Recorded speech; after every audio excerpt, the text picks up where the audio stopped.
Manhã Diversa tá de volta, agora são 10 horas e 16 minutos e vamos ver agora o que está sendo destaque nas redes sociais. Vamos ver, Bárbara, uma ótima ideia. Então, bora conferir aqui no telão os assuntos do momento. O que está aparecendo aí de palavras pra gente, ó?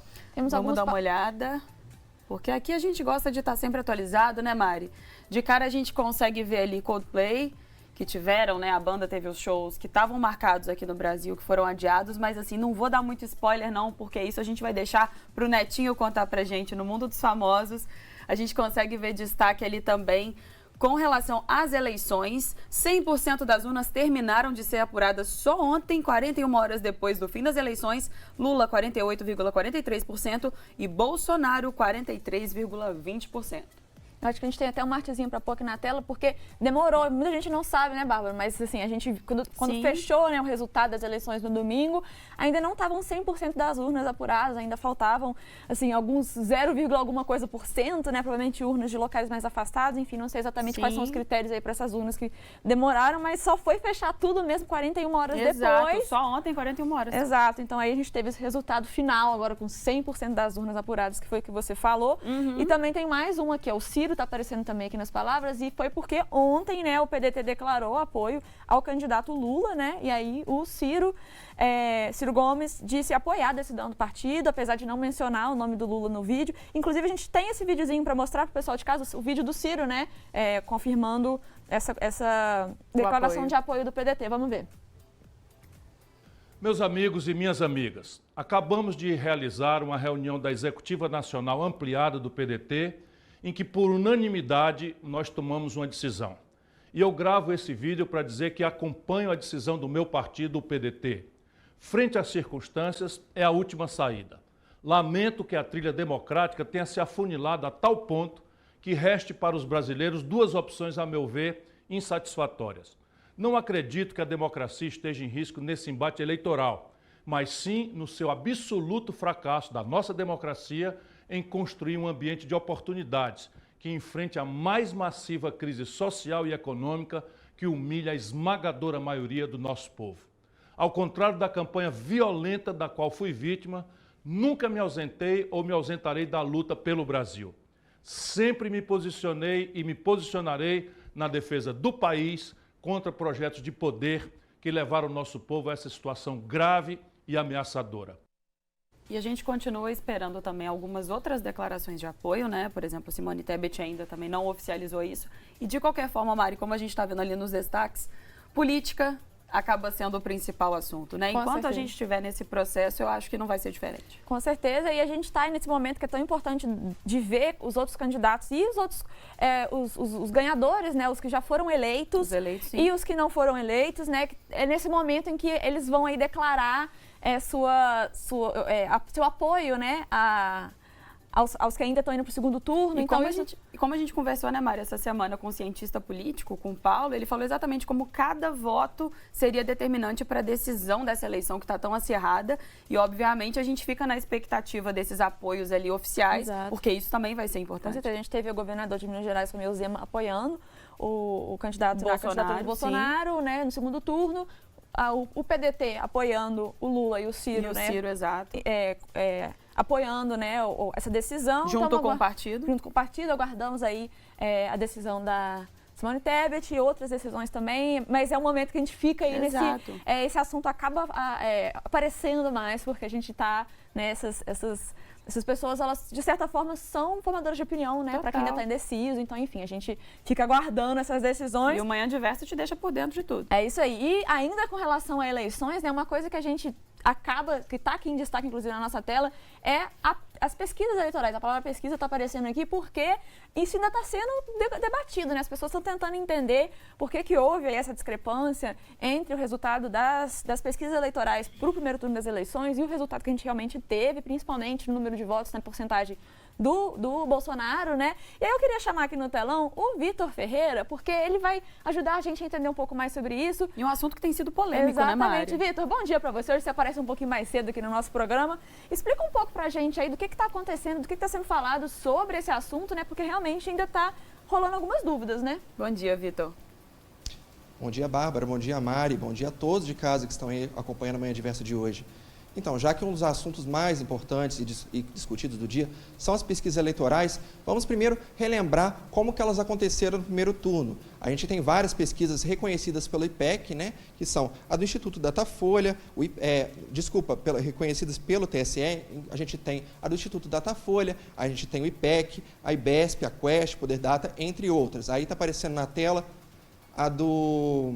A gente está observando aí na tela o Datafolha, mas a gente vai falar sobre esse assunto já já. Inclusive, aqui no Manhã Diversa, eu trouxe muitos dos resultados dessas pesquisas, né? Eles eram atualizados semanalmente com as intenções de voto, não só para os cargos de senador e governador, mas também para a presidência da República. E o que muita gente percebeu, principalmente para a presidente, né, os candidatos à presidência, é que o presidente Lula, o ex-presidente Lula, do PT, ele estava realmente na frente, né, nas pesquisas, conforme a gente vê aí na Datafolha, e isso foi observado no primeiro turno, né, na apuração dos votos, mas o que surpreendeu mais foi o percentual de votos que o atual presidente Jair Bolsonaro do PL recebeu.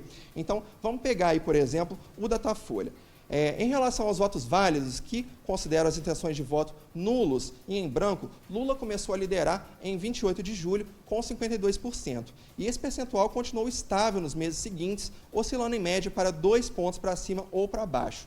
No levantamento final, que foi divulgado um dia antes do primeiro turno, Lula acabou com 50%. Lembrando que a margem de erro era de 2 pontos para cima ou para baixo e condiz com o resultado final de 48,4% que foi apurado nas urnas. Mas Jair Bolsonaro tinha 32% inicialmente. As pesquisas seguintes apuraram um leve aumento, né, de intenções de voto, subindo em média 3 pontos. Um dia antes do primeiro turno, Bolsonaro tinha 36% das intenções de voto. Mas o atual presidente recebeu 43,2% de votos totais nas urnas, né? O que é um percentual que fugiu completamente da margem de erro. E na pesquisa do IPEC, o ex-presidente Lula sempre liderou, né, com 50% de votos ou mais. Ele começou com 52% no dia 15 de agosto e foi se mantendo um ponto acima ou abaixo até terminar com 51% na véspera das eleições.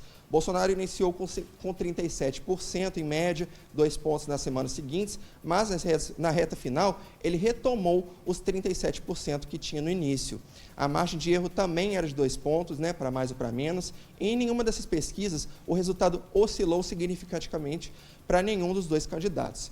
Para a diretoria do IPEC, esse número ele é contrastante, principalmente em relação ao candidato Bolsonaro, né, que tem a ver com a migração de eleitores de Simone Tebet, do MDB, e Ciro Gomes, do PDT, além da parcela de 3% de indecisos, né, que foi registrada na véspera da eleição. O Instituto acredita que essa medida foi uma estratégia dos eleitores para não definir os votos no primeiro turno. A avaliação é quase a mesma para a Datafolha, né? O Instituto também acredita que esses votos a mais vieram de pessoas que ainda estavam cogitando a possibilidade de mudar de voto, não só entre os eleitores de Ciro e Simone, mas também daqueles que disseram que iam anular ou votar em branco. E aí, de última hora, esses votos úteis acabaram indo para Bolsonaro.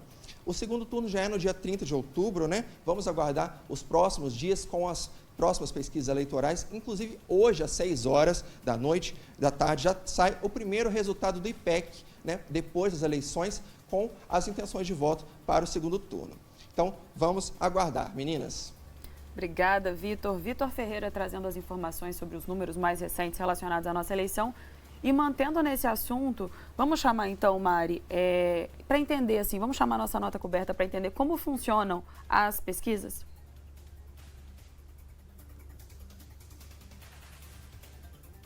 As pesquisas eleitorais são feitas por amostragem, ou seja, embora os institutos entrevistem uma fatia muito pequena da população, as pessoas ouvidas refletem a realidade do país. Por exemplo, hoje, 53% do eleitorado é composto por homens e 47% por mulheres. Em uma pesquisa que ouviu 2.000 eleitores, obrigatoriamente 53% dos entrevistados, mais precisamente 1.060 pessoas, devem ser homens e 940 mulheres. Essa regra também vale para a região do país, raça, renda, religião, entre outros critérios socioeconômicos. Quanto mais entrevistados, menor é a margem de erro. As pesquisas eleitorais são feitas mediante a aprovação e cumprimento dos termos estabelecidos pelo Tribunal Superior Eleitoral. E agora, minha parceira, vamos para o intervalo? Vamos para o intervalo, mas no próximo bloco a gente continua falando sobre isso, das pesquisas eleitorais, porque a gente vai receber um especialista aqui no estúdio para a gente entender um pouco mais sobre isso, porque realmente está gerando muita dúvida, tem pessoas aí se questionando se pode confiar ou não nos resultados das pesquisas. A gente vai conversar com um especialista, né, aqui no estúdio para poder entender sobre esse assunto e tirar dúvidas ao vivo, né? Então fica aí o convite para o pessoal de casa até enviar perguntas para a gente, né? Sim, é um tema muito polêmico que a gente está aqui exatamente para poder trazer esses esclarecimentos, tornar o assunto pesquisa e eleição ainda mais acessível. E você que está em casa, não perde tempo, manda sua mensagem, a sua pergunta para o nosso WhatsApp, para o nosso Instagram, porque é só um instante, a gente volta já já.